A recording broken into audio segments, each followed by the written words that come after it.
So I've seen the look you give me, and it's a silent killer. Hello, welcome back to my channel. If you're new here, my name is Mary, and welcome back to another, maybe a little less, maybe a little more than a weekly vlog. So, I'm eating dinner. I just showed a little bit of it. I made curry. It's very good. It's Jamaican style curry, but obviously I'm a vegetarian, so I made it with black-eyed peas and potatoes, and onions and habaneros and etc. But it's super good. But it is really like hot, so I'm waiting for it to cool down. Not like hot as in spicy, hot as in like temperature. But I wanted to introduce this vlog because I'm about to tune into some reading sprints on the Riveting Reads channel. And so this is a themed vlog, tentatively. I have been planning to do this, but I meant to do it in May and then didn't get around to it. It's the first week of June now. But I'm gonna be reading. I'll give you a second to see what I'm reading and see if you can guess. The theme is books about lawyers. So these are two very different books. This is a legal thriller, I believe, about an environmental attorney who discovers something she wasn't supposed to discover, and then the fallout from that. And this is an office romance with fake dating about two attorneys who work at the same firm, and one of them is like, I think he's like the office playboy, and then the girl is just getting out of, she just got out of like a really long-term relationship. And I've actually started this one. This bookmark's not at the right spot because I started it as an ebook on my phone, but I'm about probably like 80 pages into this. The way it starts is our main character, Lori, is an attorney at this firm, and she's been dating her partner for 18 years. And at the beginning of this book, he sits her down and tells her, like, I don't think this is working for us, because they've been talking about having a baby, and he is like, I don't think that's where I see my life going. And so she's obviously like thrown off by that, but she also thinks that he's just going through something and doesn't really, like a midlife crisis, doesn't really want to be a dad, isn't sure, and like just needs to grow up. So she's trying to give him some space, and then he comes and tells her that he actually got his new girlfriend pregnant. So that's where I'm at. That's also on the back cover. So that's what's going to kickstart her relationship with this office playboy guy, who we've met, but they haven't really interacted. So I'm waiting for that to happen. I'm about to have to turn on my AC because cooking made it so hot in here. But this is what I'm going to read tonight. I think I still haven't finished Elantris, so I do want to keep reading that, obviously. And since I have this as an ebook, this physical copy has to go back to the library, and Elantris has to go back to the library, but I don't have an ebook copy of Elantris. So that's like sort of priority to finish, but I just wanted to get this, especially because I'm on Camp Contemporary for the whatever-a-thon. So these both count for that because they're both set modern day. And also these will be quick reads because this one's under 300 pages, so that'll be quick. And this one is 400 and something pages, 470 maybe. Oh no, not even. On Goodreads it's like 470, but on here it's 409, which is great. So obviously this is a romance, this is a thriller. These are both typically quicker reads than like a high fantasy anyways. So I'm hoping to get a good chunk of this read tonight. I also need to edit my video for tomorrow tonight. I'm doing a book recommendations for every song on Olivia Rodrigo's Sour album. So if you haven't checked that out, I would highly recommend that you do. I worked really hard on it. I really like the thumbnail, so let me know what you think. I'll link it somewhere so you can watch it if you're interested. But that's what I'm going to start the sprints doing. It shouldn't take too long to edit because I think I've got like 15 minutes of footage, which means it'll take probably about a half hour. So fingers crossed I can get that done in the first sprint and then read in the rest of the sprints. But I am going to be going back and forth between this and Elantris. But now I've got about 5 minutes before the sprints start. So I want to scarf down as much of my food as I possibly can and start reading. But I just wanted to start this vlog so you know what I was doing. Hello, it's, gosh, what day is it? Thursday. I'm home for my lunch break from work. So I probably have to leave here in about 35 minutes. But I forgot to pack my lunch. That's why I came home. I usually don't. I am over halfway through with If I Never Met You, and I'm loving it. So it's really more about Lori, the main character, than it is about the romance. So I think if you go into this thinking it's going to be like a steamy type of romance. It's definitely not. Like, for the first 100 pages, she's still, like, with her boyfriend, or her old boyfriend, breaking up. They're breaking up, and it's, like, about that. So it's much more about her life of learning to be single again in her late 30s than it is the romance. But I'm really liking the romance. I think the characters are well matched, and they get along really well, which is nice to see. They've got a really nice friendship, which I'm loving seeing. But yeah, I am really enjoying this. I just wanted to update you that I am about halfway through with it. I also wanted to let you know that I finished Wanderers by Chuck Wendig, which is not really part of this vlog, but I was almost done with it. I listened to the last of it on the way to work this morning. I gave it 2 stars. I wasn't really a big fan. It was way too long. It just wasn't very interesting to me. I didn't really care about any of the characters, except for, I will say, the main character is Shayna, and her sister Nessie is the first sleepwalker. And I really enjoyed their storyline. I thought it was really interesting, but the book focused a lot more on these, like, right-wing white supremacist characters as the villain than it did the actual disease and the sci-fi elements, which I thought would have been more interesting.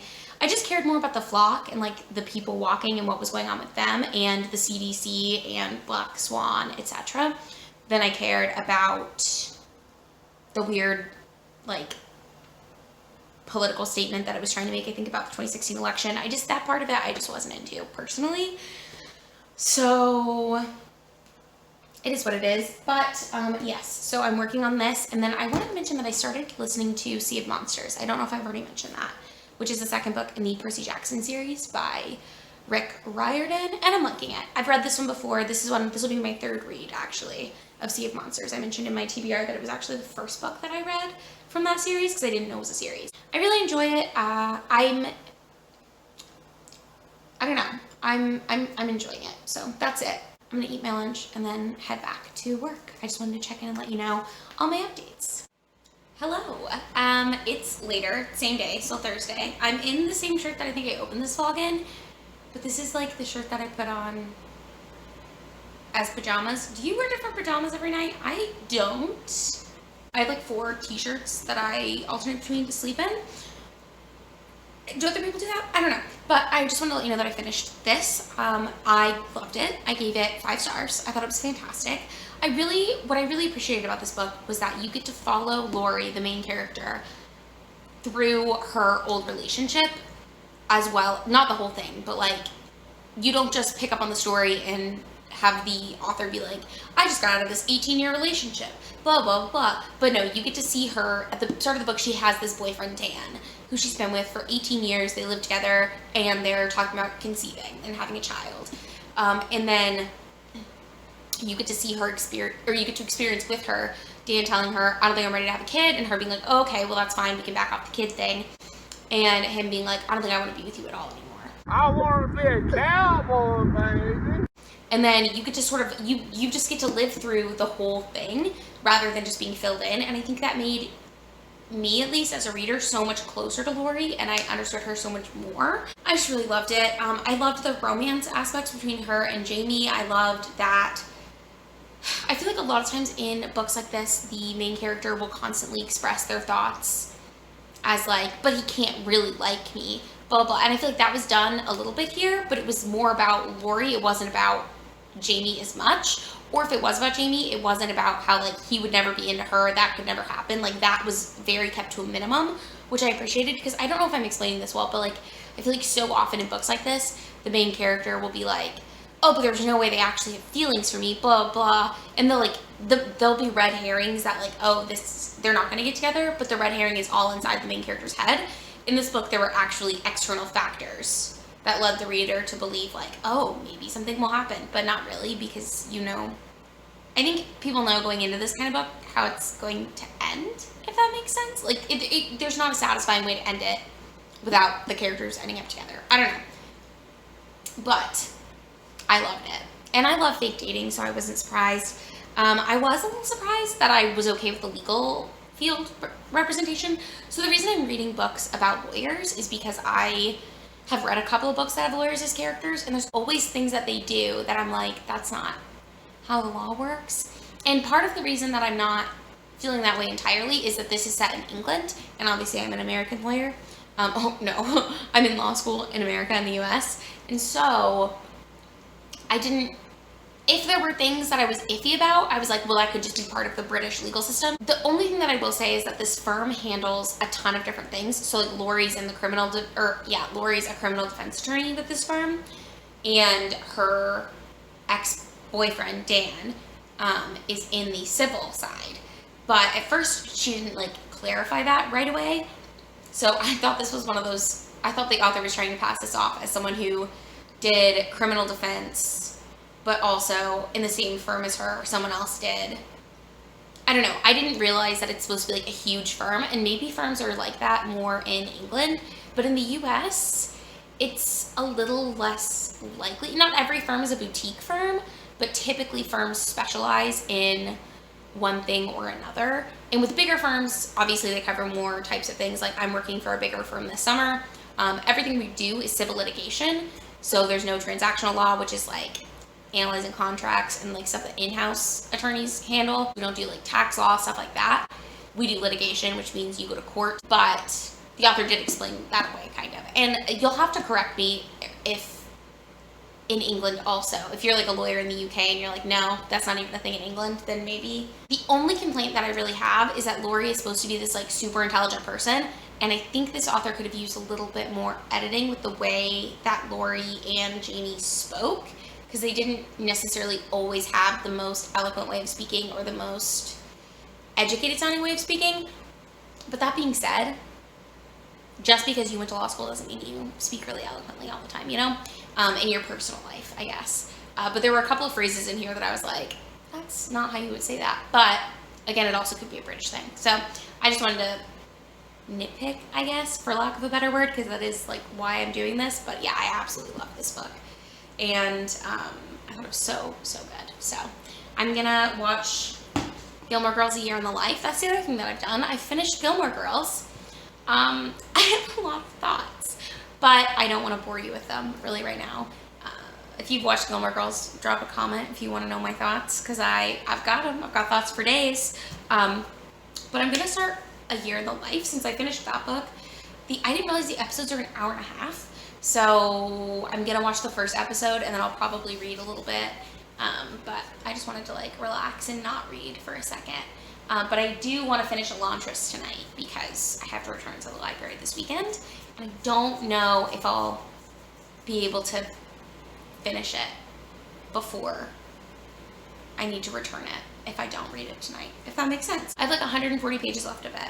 So I should be able to finish it in like 2.5 hours. I usually read about 60 words in an hour, or 60 pages, not 60 words, 60 pages in an hour. That's usually like a pretty good bet. I can usually divide how many minutes it'll be by the pages I have left. But this book is taking me a little longer to read. I'm reading I've been doing 45-minute reading sprints with people, just on YouTube watching them. And I'm reading about 35 to 40 pages per 45 minutes. I don't know, I'm sure I could find out the math on that, but I'm gonna say I have just under 3 hours left. So I know I can finish it tonight, but I will have to dedicate like 3 hours to it. So I'm probably gonna do that after I watch Gilmore Girls, but that's my update. Hello, it's Friday and I am in the car headed to Arkansas. I have my library books from Arkansas that I need to return to the library, and I also have with me Elantris, which technically I need to return to the library, but I'm not finished, so I'm not going to return it yet. I have probably about 2 hours left to read, so I'm hoping I can read it on tonight, Saturday, and a little bit on Sunday so that I can return it to the library before I come back up here. So that is my plan. I will try to shoot some B-roll over the weekend, but this might be the last actual update that I give you until Sunday night when I get back.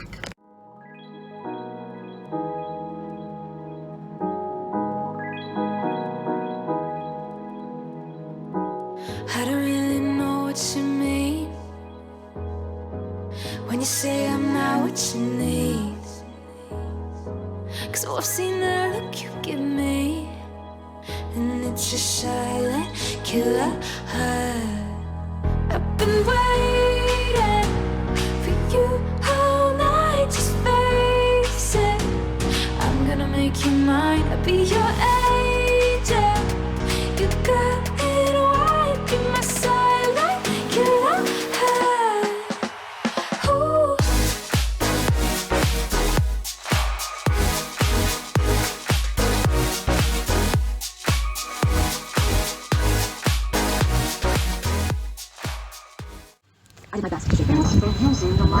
recall the subtle tug of some half-dead memory, the insistence of something I failed to do or see, a message I failed to decipher. Sometimes, coming home after one glass too many, or maybe too few, I return to old memories of Casey, back to afternoons spent target shooting rocks at the huge mushrooms in the woods. That's my... Hello, it's Monday now, and it's time for me to end this vlog. So I wanted to go ahead and update you on the reading that I finished. So I finished Elantris by Brandon Sanderson on Saturday before the wedding, and I liked it. I feel like it was because I had to rush to finish it because it was due back in my library, so I didn't really get to spend as much time really like thinking about it and marinating it. It's the type of book that like takes a long time to read. I think people were right about that, especially if you don't read a ton of fantasy like I don't. It took a long time for me to read it and get through it, but I did end up liking it. I think I gave it 4 stars. I think it was like a low to mid 4-star for me. I use Codpile, which is the rating system that G from Book Roast came up with. If I remember, I'll link her channel down below because she explains it better than I ever could, but it's the rating system I always use. It's just is good for consistency. I tend to adjust things based on how I actually felt about a book because I do still tend to rate books based on my enjoyment level. And I did enjoy that book. I didn't like absolutely love it. So I've heard that it's like the weakest of Brandon Sanderson's works because it is his debut. So I'm hoping I like The Final Empire, I think is the next book that I'm reading. I think I'm reading it. Yeah, I'm reading that one this month. But I also finished The Sea of Monsters by, I almost said by Percy Jackson. That is not correct. By Rick Riordan on Friday in the car on the way to Little Rock. I loved it, gave it 5 stars. I knew I would. It's the one that I have the most strong memories of, I think because I've already read it twice before this, so this was my 3rd read of it. I do love the Percy Jackson series. I just feel like it's such a familiar cast of characters and such a like comforting read, so that's part of the reason I read it. I read it as a comfort reread for whatever-you-want-a-thon, especially now that I know that you can literally use all of the prompts multiple times, which is great. So yeah. Clap if you care. All right, let's move on. And then the last thing that I read is Bonfire by Kristen Ritter, which I actually listened to on the way back from Little Rock, back up here. So it was like an 8.5-hour audiobook. I listened on like 2 to 2.5 times speed, so it took me the whole drive to listen to, but I did end up actually enjoying it. So I will say the worst part about that book to me was that it was supposed to be about this like environmental lawsuit and like the lawyer. So the premise of it is it's this woman who is going back to her hometown, which she lives in Chicago now, but she's from a small town in southern Indiana. And she's going back because there's a corporation that sort of took over the town, and there's been complaints about the water supply. So she thinks that the water supply is tainted. That's what they're trying to prove. But that's not really what the book is about. So the book is actually about this main character. When she was in high school, a group of the like mean girls in her class got sick, I think during her junior or senior year, and they had like seizures and they were throwing up blood and all this really weird stuff was happening. And at the time they blamed it on the same corporation that the main character is going after now with her law firm. But 10 years ago, the girls came forward after the fact and said, we made it all up. None of it was real. And they dropped their lawsuit against the corporation. So she's trying to sort of figure out the fishy circumstances around that. I didn't dislike that that's what the book was about. I just thought it was weird that, not weird, I guess I was disappointed that the main premise of the book was not actually the environmental lawsuit, but this drama from this girl's high school.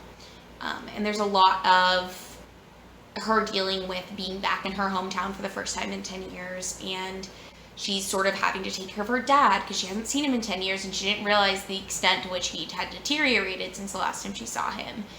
There's a little bit of a romance between her and one of the guys she went to high school with, but she's also sort of having to deal with her former crush because he's a higher up at the corporation that they are trying to blame for this water dumping. And so there's just a lot of moving parts, which I thought was interesting, but I didn't necessarily feel like it was very realistic, if that makes sense. And books don't have to be realistic. And I fully admit that I like a book that's not realistic probably a lot. Like, there are probably people who are like, that would never happen, and it would bother them for certain books that I like, but I'm willing to overlook it in some contexts. But for some reason, something about the way that this book was written, I was just sort of like, it didn't feel like something that would happen. And in that way, it's not really a similar thing, but if you've read The Brightlands by John Fram, or seen my review of The Brightlands, or I suppose, in my review of The Brightlands, I talk about how the ending sort of threw me because it just felt like it just went in a really weird direction. This doesn't go in the same type of weird direction, but this also went in kind of a direction that I wasn't expecting going into the book, and that I was kind of disappointed that that was the main focus of the book, if that makes sense.